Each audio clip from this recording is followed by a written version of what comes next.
Assalamualaikum warahmatullahi wabarakatuh. Selamat siang. Ini adalah kuliah pertama kita pada semester ini untuk pemulihan tanaman.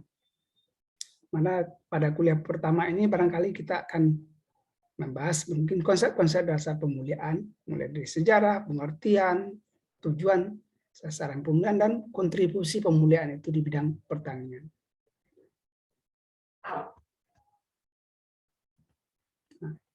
Nah, sejarah pemulihan tanaman itu barangkali adalah dimulai dari bagaimana usaha manusia untuk mempertahankan hidup. Nah, tentu berkaitan dengan kebutuhan hidup, terutama dari aspek pangannya. Maka pemulihan tanaman itu sudah dimulai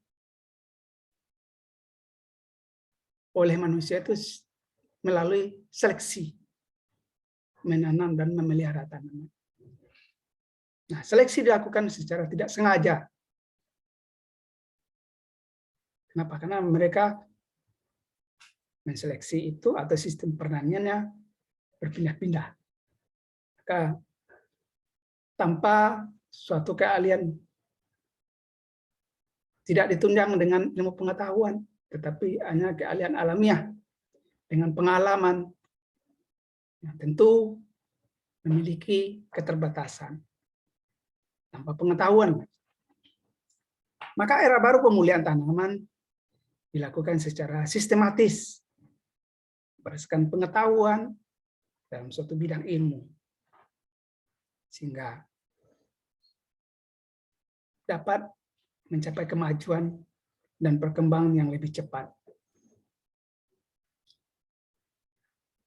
Tentu sejarah pemulihan itu berangkat dari apa yang disampaikan oleh Thomas Robert Malthus tahun 1798 yang mengatakan bahwa pada abad ke-19 dunia akan mengalami kekurangan pangan karena laju pertumbuhan penduduk tidak seimbang dengan laju peningkatan produksi pangan, atau pertumbuhan penduduk menurut deret ukur, pertumbuhan produksi menurut deret hitung.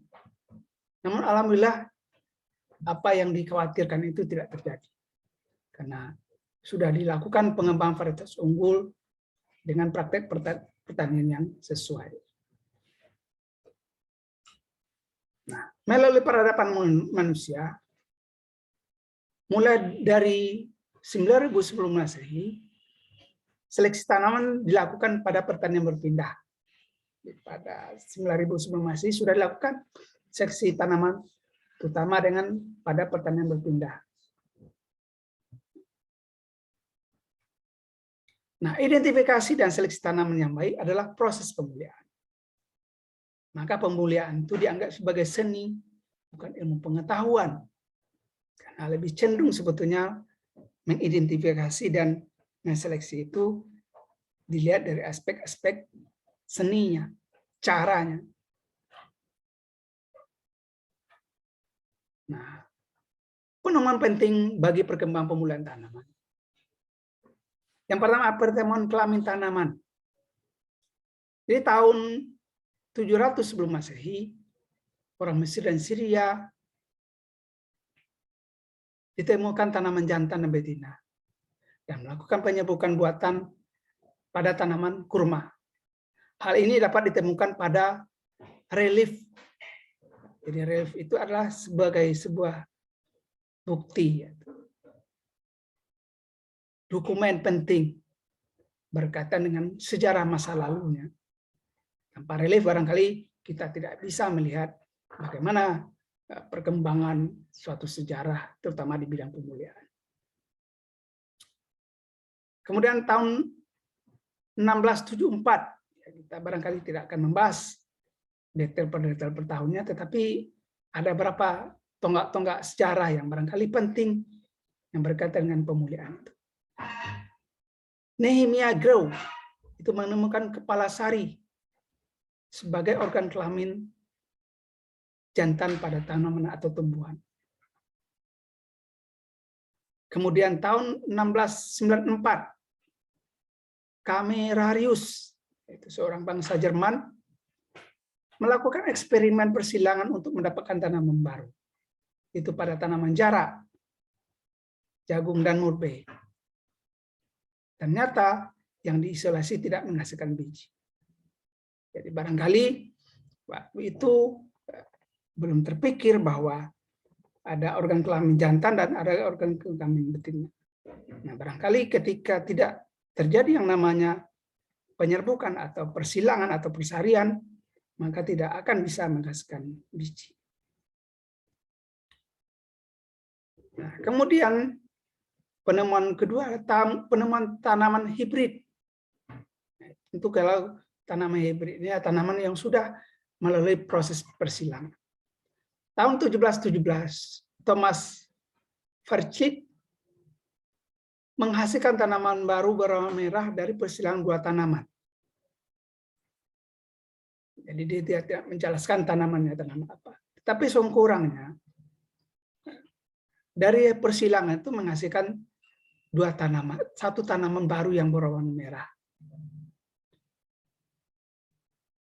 Dan tahun 1727, perusahaan pemulihan tanaman pertama yang didirikan di Prancis oleh Phil Morins. Dan awalnya dari metode pedigree pada pemulihan. Jadi metode pedigree itulah salah satu metode pemulihan, terutama tanaman-tanaman yang menyebut sendiri yang paling tua. Pedigree itu lebih cenderung sebetulnya melakukan seleksi berdasarkan silsilah keturunan.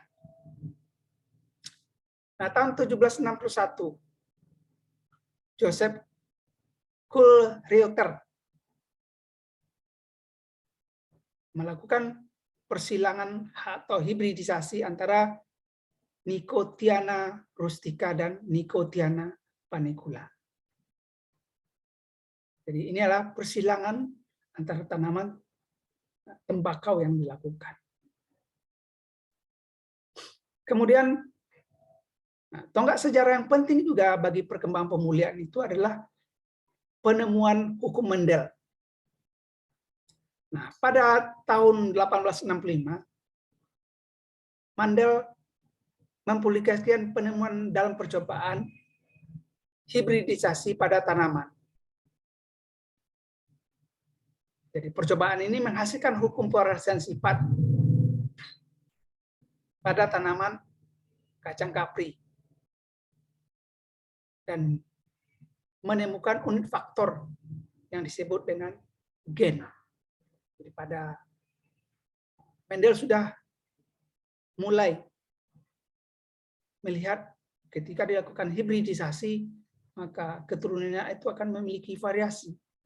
Ternyata variasi itu ditentukan unit faktor namanya. Jadi waktu itu belum dijelaskan ada gen. Tetapi penemuannya belum bisa diterima di kalangan ilmuwan. Jadi masih ada pro kontra karena tidak didasari dengan sebuah penelitian yang lebih detail. Nah, pada tahun 1900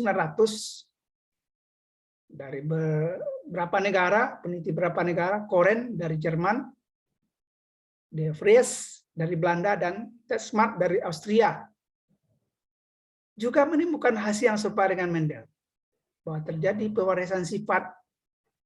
Maka mulai saat itulah hukum Mendel baru dapat diterima. Jadi lebih kurang 35 tahun apa yang ditemukan Mendel itu baru bisa diakui oleh kalangan ilmuwan. Maka menjadilah yang namanya hukum Mendel. Nah, kemudian era setelah Mendel. Jadi kalau kita bicara hukum Mendel itu hukum pewarisan sifat yang dikendalikan oleh gen. Maka berkembanglah bagaimana bisa menghasilkan sifat-sifat baru bagi tanaman. Nah, tahun 1923, Sa mencoba menganalisis hubungan antara sifat kualitatif dan kuantitatif pada tanaman kedelai. Sifat-sifat kualitatif dan kuantitatif itu berhubungan dengan faktor genetiknya. Kemudian 1935, Vavilov, seorang ahli botani Rusia, mempublikasikan ilmu dasar pemulihan tanaman. Jadi Vavilov itu salah satu ilmuwan yang mencoba mempublikasikan ilmu dasar pemulihan tanaman. Nah, tahun 1970, Borlaug menerima Nobel penghargaan terhadap Green Revolution. Jadi Green Revolution itu adalah tonggak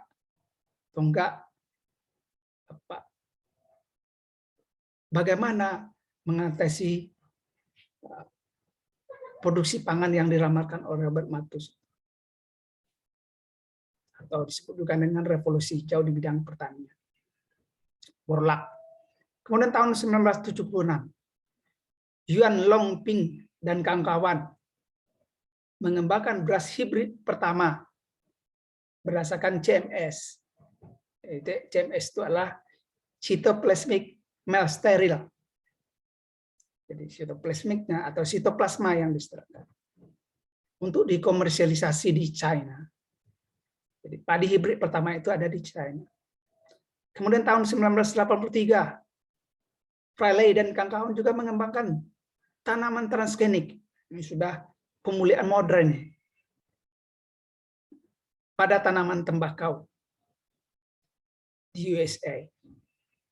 Kemudian tahun 2004 juga tanaman transgenik gandum yang tahan terhadap glifosat.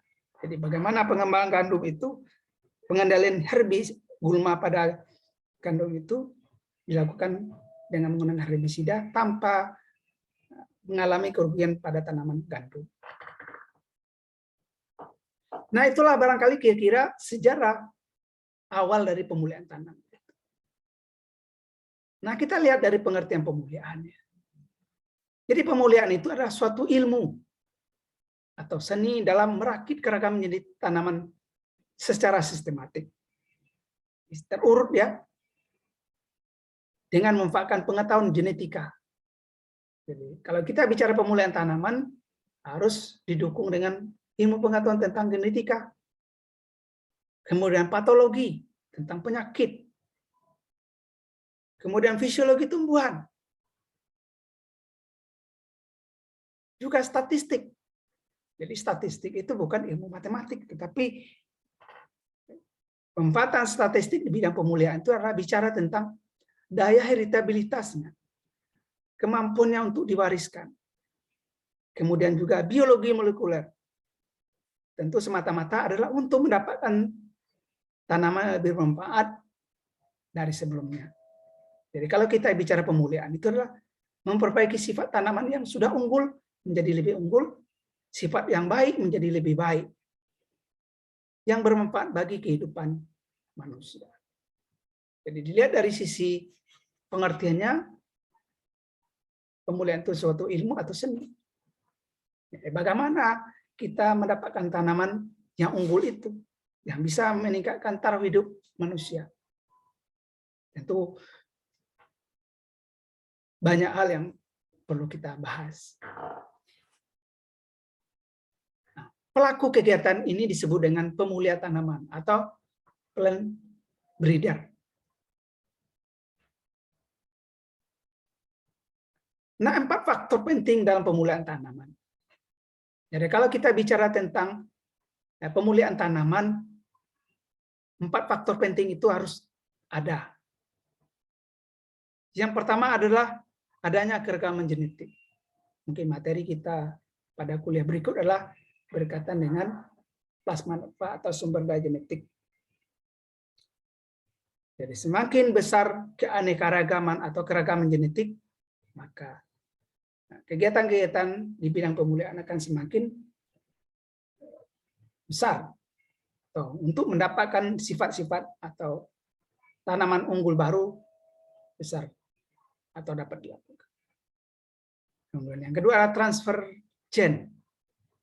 Tentu berdasarkan kaidah genetik. Transfer gen itu bisa melalui yang namanya hibridisasi. Itu pemulihan-pemulihan klasik atau konvensional, atau bisa juga ada transformasi genetik melalui pemulihan bioteknologi. Kemudian sasaran dan tekanan seleksi. Tentu kita bicara tentang pemulihan tanaman, tentu sasaran dan tekanan seleksi itu harus jelas. Untuk apa dilakukan kegiatan pemulihan itu. Nah, kemudian yang keempat adalah penyebaran dan perbanyakan tanaman. Nah, ketika sebuah program pemulihan itu dihasilkan dan mendapatkan tanaman-tanaman unggul, maka penyebaran dan perbanyakan tanaman menjadi faktor penting dalam upaya bagaimana tanaman-tanaman yang dihasilkan itu bisa dibudidayakan oleh petani.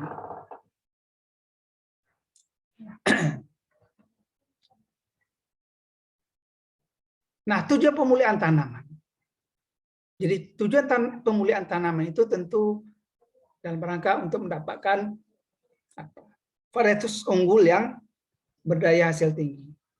Kemudian bermutu atau kuantitasnya. Kemudian juga tahan terhadap hama dan penyakit serta cekaman lingkungan.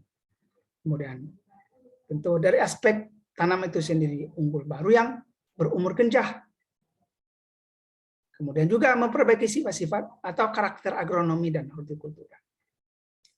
Tentu karakter-karakter yang diperbaiki itu berhubungan dengan faktor genetik. Maka bisa dilakukan dengan perbaikan faktor genetiknya.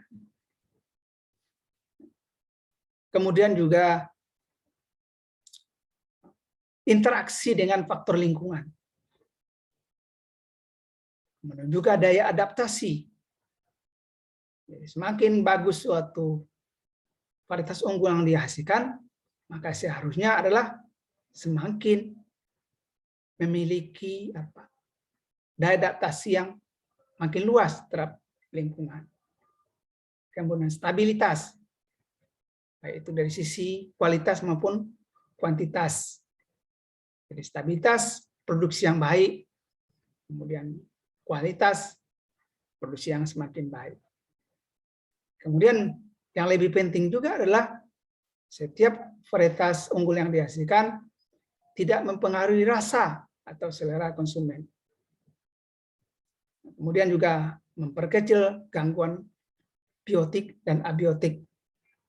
Dan yang lebih penting juga adalah bagaimana juga produktivitas tanaman, prestasi tanam, panen, dan pola tanam juga bisa diperbaiki. Dan yang terakhir, memperbaiki sifat karakter itu dari sisi warna, rasa, aroma, dan bentuk pohon. Nah, itulah beberapa tujuan pemulihan tanaman yang penting, yang harus menjadi ukuran dalam pengembangan tanaman-tanaman unggul baru.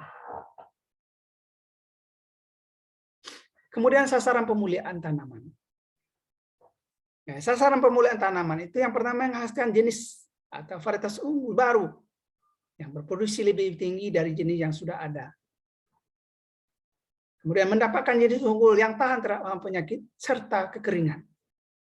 Kemudian mendapatkan jenis baru yang berkualitas tinggi sehingga mampu bersaing di pasar dunia.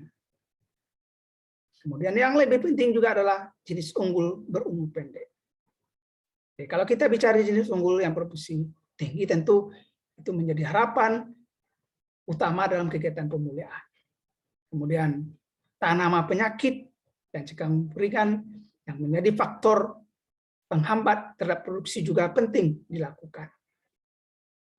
Kemudian juga tentu setiap jenis unggul baru yang dihasilkan tentu akan mampu menghasilkan varietas unggul baru dengan produksi yang berkualitas tinggi. Sehingga diharapkan mampu bersaing di pasar dunia. Kemudian juga bagaimana jenis unggul baru itu bisa berumur pendek sehingga bisa menghasilkan nanti indeks panennya. Kemudian jumlah panen yang lebih banyak sehingga dapat meningkatkan produksi varietas unggul atau produksi pertanian. Nah, kemudian ketika dilakukan yang namanya kegiatan pemulihan, ada beberapa hal atau sifat tanaman hasil pemulihan yang harus betul-betul dilihat dengan baik. Jadi walaupun dia bersifat unggul, tetapi kalau sifat-sifat tanamannya itu diabaikan, maka akan dikhawatirkan akan terjadi penyimpan sifat. Yang pertama adalah memiliki tingkat kemurnian yang tinggi atau bersifat homozigot. Jadi kalau kita bicara homozigot itu adalah tanaman yang dihasilkan memiliki aspek genetik yang lebih seragam. Kemudian resisten terhadap hama dan penyakit. Nah, ini yang menjadi salah satu concern sebetulnya kalau kita bicara pengendalian hama dan penyakit yang menjadi salah satu yang menimbulkan dampak kerugian di bidang pertanian di daerah tropik. Kemudian respon terhadap pembuka. Jadi jenis varietas unggul itu biasanya varietas-varietas yang respon terhadap pembuka. Kemudian memiliki sifat agronomi yang disukai. Tentu kita bicara tentang mungkin dari sisi bentuk, ukuran, warna, maupun rasa. Kemudian memiliki daya adaptasi geografi yang luas. Ya, kalau kita tentu bicara tentang daya adaptasi geografi, tentu bicara tentang lingkungan, iklim, dan sebagainya.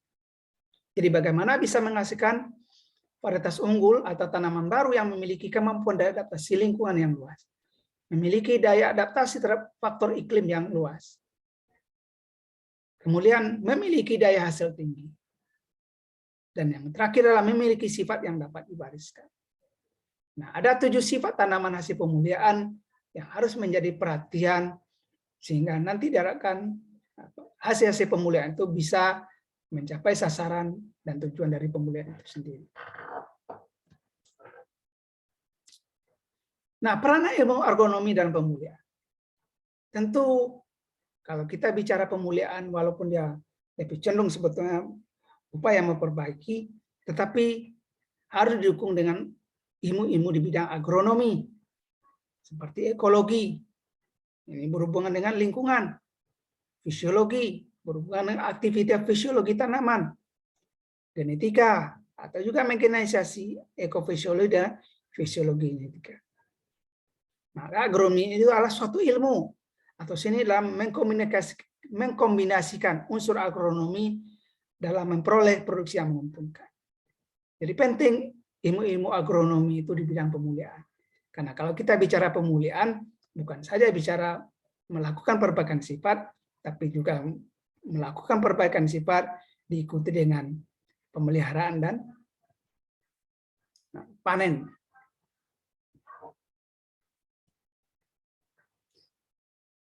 Nah, ilmu dan disiplin terkait pemulihan tanah. Kita bicara bagaimana hubungan ilmu agronomi itu yang bicara tentang budidaya tanaman dengan pemuliaan tanah. Nah, untuk mencapai keberhasilan suatu pemuliaan itu perlu didukung dengan berbagai disiplin ilmu yang lain. Ilmu utama itu genetika. Bagi yang di pertanian saya pikir belajar ilmu genetika. Apakah itu genetika tanaman, genetika sel. Dan barangkali juga ada yang belajar genetika kuantitatif dan genetika populasi. Di samping juga didukung dengan ilmu pendukung yang lain, botani, fisiologi, taksonomi, penyakit hama, dan statistik.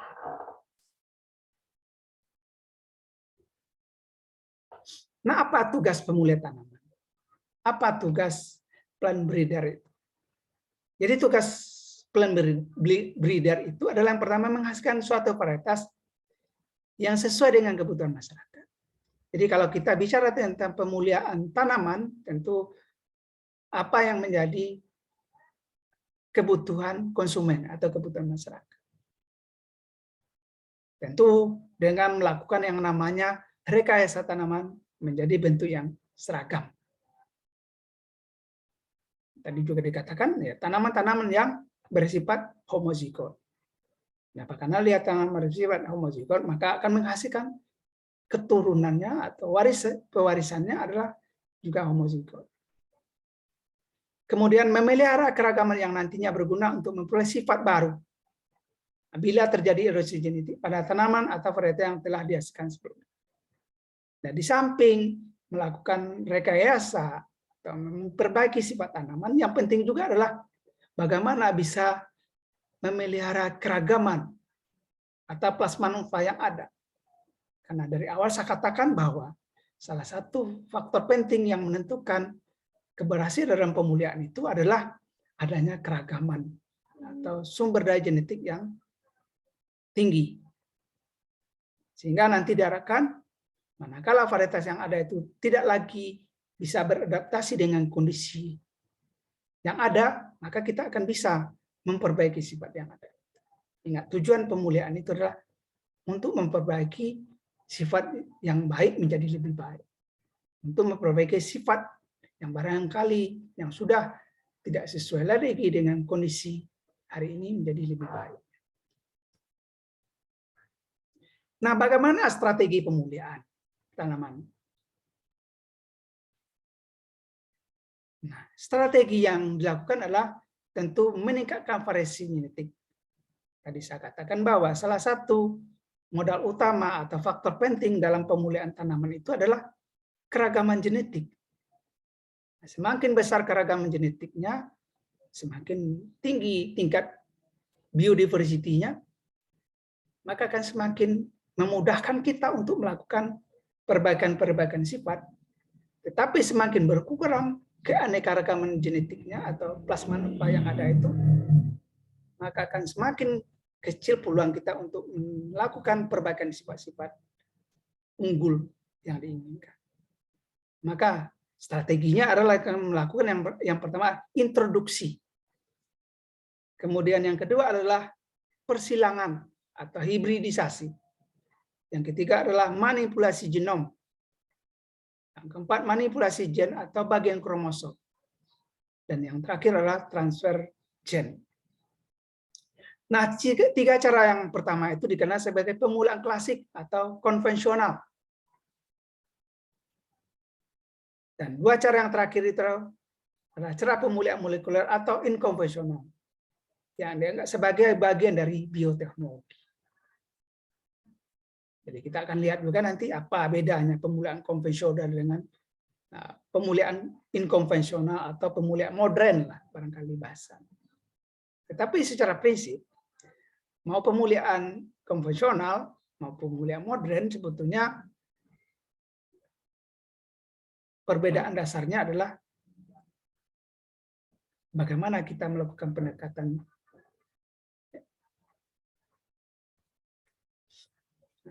Kita lihat dulu dari sisi strategi pemulihan itu, introduksi. Jadi introduksi itu adalah strategi paling sederhana untuk meningkatkan keragaman genetik dengan mendatangkan bahan tanaman dari tempat lain. Introduce.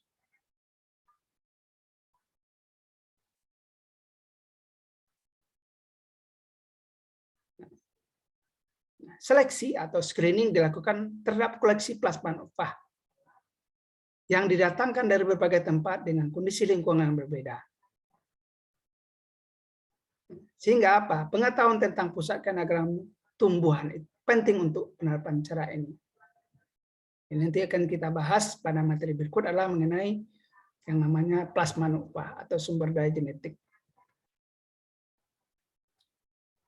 Ini langkah yang pertama yang dilakukan. Kemudian strategi yang kedua adalah persilangan. Jadi introduksi itu bisa saja kita menanam langsung untuk dibudidayakan. Bisa saja menjadi sumber perbaikan sifat untuk jenis tanaman yang ada. Persilangan itu cara paling populer untuk meningkatkan variasi genetik. Karena murah, efektif, dan relatif mudah dilakukan. Ya, kalau introduksi itu hanya mendatangkan saja. Kita tidak melakukan persilangan. Nah, persilangan adalah manipulasi komposisi gen dalam populasi. Keberhasilan persilangan memerlukan prasyarat akan proses reproduksi tanaman yang bersangkutan. Ini juga akan ada materi kita nanti mengenai reproduksi tanaman. Jadi dengan teknik persilangan, maka akan dihasilkan variasi baru atau sifat-sifat baru. Mungkin barangkali ada yang menguntungkan dan ada yang tidak memiliki nilai untuk perbaikan sifat. Kemudian persilangannya bersifat acak karena ada dalam sebuah populasi. Sehingga variasi yang dihasilkan akan semakin besar. Jadi persilangan itu adalah untuk meningkatkan variasi genetik. Kemudian strategi pemulihan yang berikut adalah manipulasi genom. Jadi manipulasi genom itu sudah termasuk pada cara melakukan perubahan struktur kromosom atau disebut dengan ploidi. Jadi baik itu penggandaan genom atau set kromosom maupun perubahan jumlah kromosom. Jadi manipulasi genom itu sebetulnya sudah banyak dilakukan dalam menghasilkan berbagai tanaman dengan sifat baru. Contoh adalah gandum. Jadi roti yang dikembangkan dari penggabungan 3 genom spesies yang berbeda. Kemudian semangka tanpa biji. Jadi semangka tanpa biji itu juga merupakan perubahan set kromosom pada semangka yang dilakukan. Jadi semangkanya yang awalnya mungkin diploid menjadi tetraploid. Nah, juga untuk merubah pertumbuhan tanaman yang barangkali jauh lebih cepat. Contoh pada tanaman lidah buaya atau lidah mertua yang barangkali yang dipanen adalah daunnya. Jadi bagaimana daunnya berukuran besar. Jadi dapat dilakukan dengan merubah set kromosomnya. Untuk set kromosom yang lebih banyak. Apakah itu triploid, tetraploid. Dan yang keempat adalah manipulasi gen dan ekspresinya.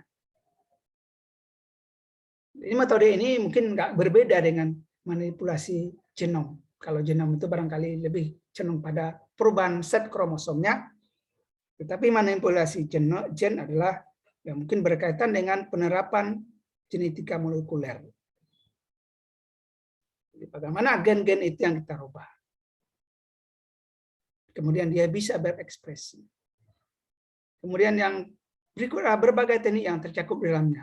Di antara tiling, kemudian teknologi antisense, gen silencing, teknologi RNA, kemudian rekayasa genetik atau rekayasa gen dan overexpression. Nah, teknik-teknik ini sebetulnya sudah banyak yang dilakukan, baik itu dalam skala percobaan, tapi barangkali untuk skala komersial belum banyak, meskipun sudah ada.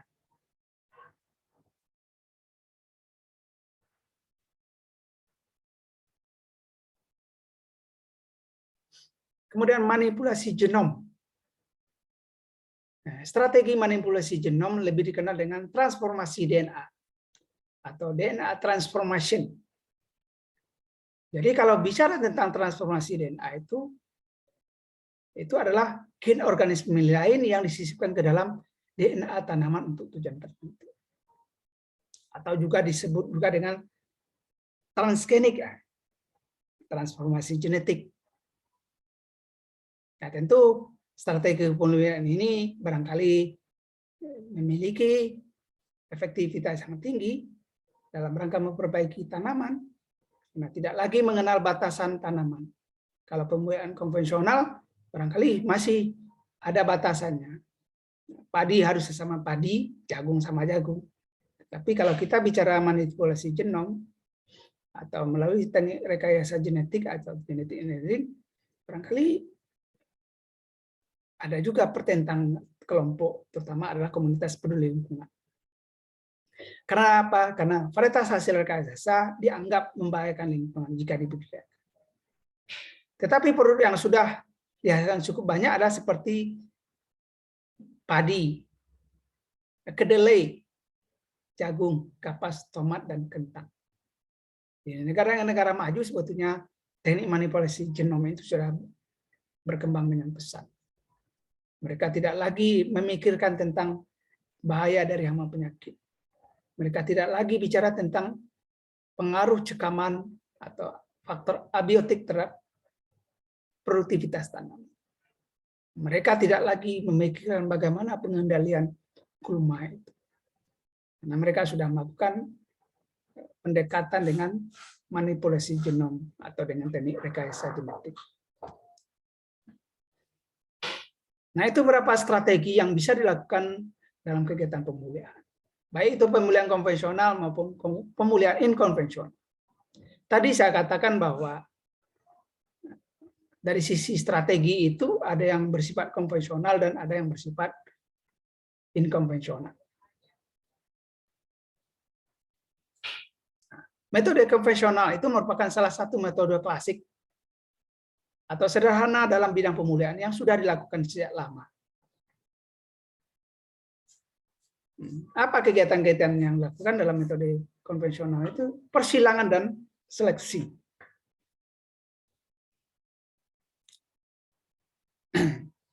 Ini kegiatan yang utama yang dilakukan. Disilangkan, diseleksi.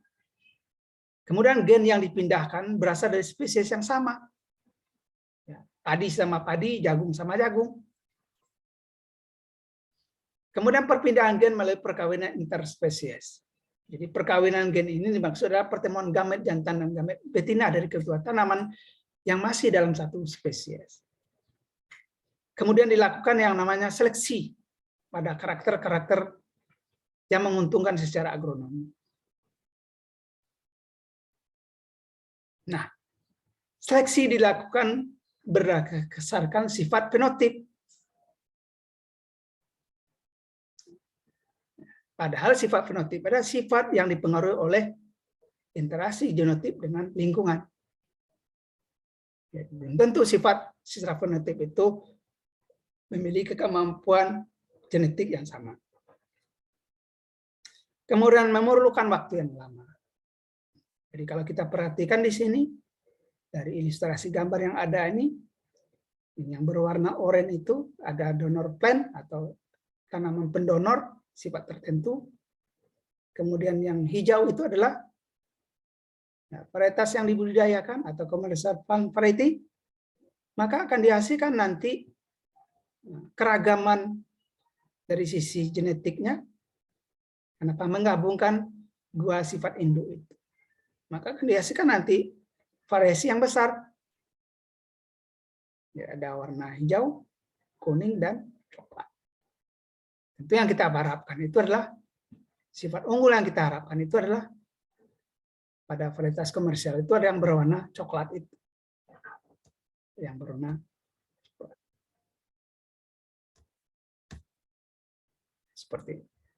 Ini yang kita harapkan.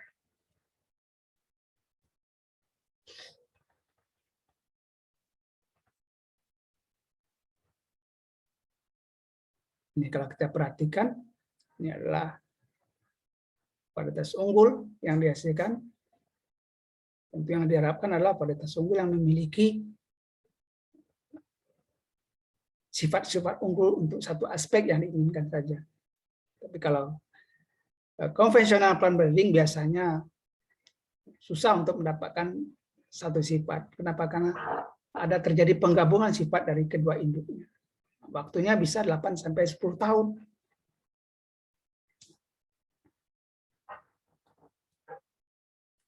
Kemudian metode inkonvensional. Jadi inkonvensional itu merupakan kelanjutan dari pemulihan konvensional.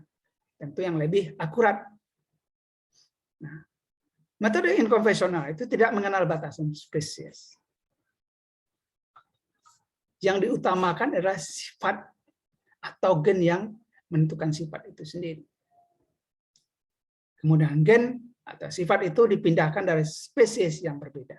Dia tidak lagi mengenal batasan spesies. Bisa saja dari tumbuhan ke tumbuhan, bisa saja dari mikroba ke tumbuhan. Nah, pemindahan gen melalui rekayasa genetik atau dikenal dengan transformasi genetik. Kemudian dilakukan secara in vitro. Tentu dilakukan di skala kultur jaringan. Dan rekayasa genetik.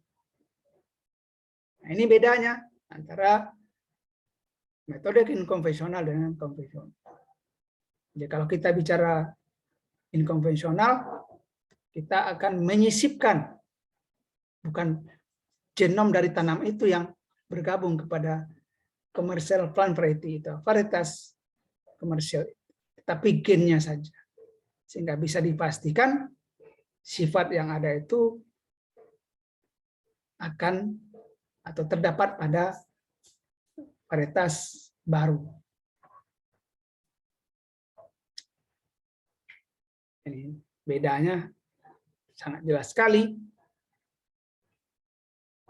Kalau tradisional plant breeding itu, karena dia bersifat acak, maka banyak gen yang pindah. Bukan saja gen yang kita kehendaki, tapi gen lain. Tapi kalau kita menggunakan modification using bioteknologi atau penggunaan modifikasi bidang bioteknologi, maka tanaman yang dihasilkan adalah tanaman yang memiliki sifat baru yang lebih menguntungkan. Tetapi kalau tradisional plant breeding belum tentu, tetapi ada varietas baru yang dihasilkan. Nah, apa peranan pemuliaan itu bagi kemajuan pertanian? Tentu kalau kita bicara tentang pemuliaan tanaman, tentu yang pertama adalah peningkatan produktivitas tanaman. Karena dari awal sebetulnya dalam menjaga stabilitas pangan dunia yang dibutuhkan adalah bagaimana produktivitas tanam itu mengalami peningkatan yang melampaui laju pertumbuhan penduduk. Kemudian yang kedua, perluasan area produksi. Nah, dengan merubah sifat tertentu tanaman, maka perluasan daerah produksi dapat dilakukan. Kemampuan adaptasi tanaman. Kemudian penggunaan varietas hibrid. Jadi, kalau bisa penggunaan varietas hibrid itu dalam rangka mempertahankan sifat unggul yang ada. Kemudian resisten atau toleran terhadap hama dan penyakit. Jadi varietas unggul baru yang berdaya hasil tinggi memiliki ketahanan terhadap hama dan penyakit. Karena ini adalah salah satu faktor yang menentukan produktivitas dan produksi. Kemudian peranan pemuliaan itu juga dalam meningkatkan kualitas. Nah, kalau kita bicara kuantitas, bicara peningkatan produksi, itu sangat mendapat prioritas utama. Tapi kualitas juga demikian.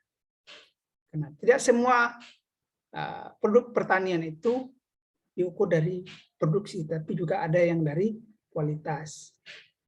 Seperti tanaman-tanaman buah yang menghasilkan buah dengan rasa yang berbeda-beda. Kemudian juga tanaman-tanaman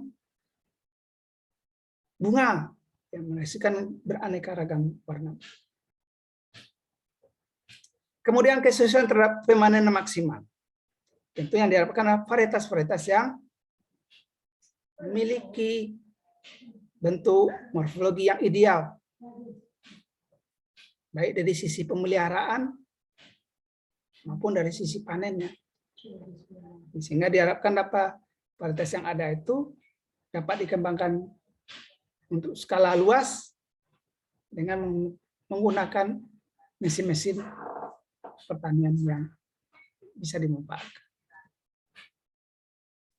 Nah, apa harapan pemulihan tanaman di masa yang akan datang? Jadi saya katakan tadi, peningkatan produksi menjadi penting, kualitas juga penting, ketahanan terhadap hama penyakit juga penting, kemudian daya adaptasi lingkungan juga penting. Nah, untuk masa yang akan datang sebetulnya tentu juga diharapkan adalah bagaimana kebutuhan pangan dunia itu akibat perubahan struktur sosial dan perubahan iklim itu dapat dipenuhi. Kemudian kompetisi dan komersialisasi produk pertanian. Jadi ke depan bagaimana produk pertanian itu mampu berkompetisi, tentu dengan harga yang lebih rendah. Nah, ini berhubungan dengan Bagaimana sebetulnya pengolahan tanaman-tanaman budidaya itu dengan biaya produksi yang lebih murah untuk mendapatkan keuntungan yang lebih besar. Nah, suplai pangan terbesar itu ada di negara berkembang. Lebih kurang 60% dari produksi dunia. Namun perkembangan metode pemulihan yang terbatas.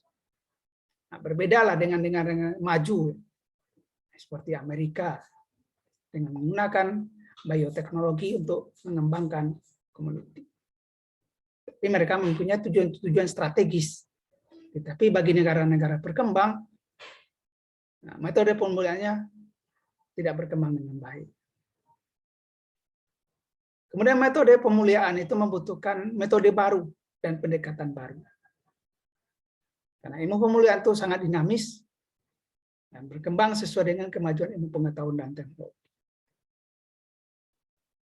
Kemudian yang terakhir, pemulihan tanaman semakin berkurang. Karena tidak banyak sebetulnya orang yang peduli tentang pemulihan tanah. Nah, perguruan tinggi sebagai lembaga riset juga tidak menjadi pemulihan tanaman sebagai sebuah ilmu yang terus berkembang.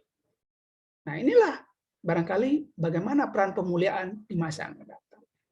Tentu kita berharap ilmu pemulihan, kemudian semakin banyak lembaga institusi yang peduli bagaimana meningkatkan produktivitas tanaman, bagaimana meningkatkan kualitas dan produksi tanaman. Tentu semuanya adalah bicara tentang kemanusiaan. Barangkali itu yang dapat disampaikan pada kuliah kita untuk hari ini. Mudah-mudahan bisa dipahami dengan baik dan bisa dijadikan sebagai pengetahuan dan bisa dikembangkan. Demikian, terima kasih. Assalamualaikum warahmatullahi wabarakatuh.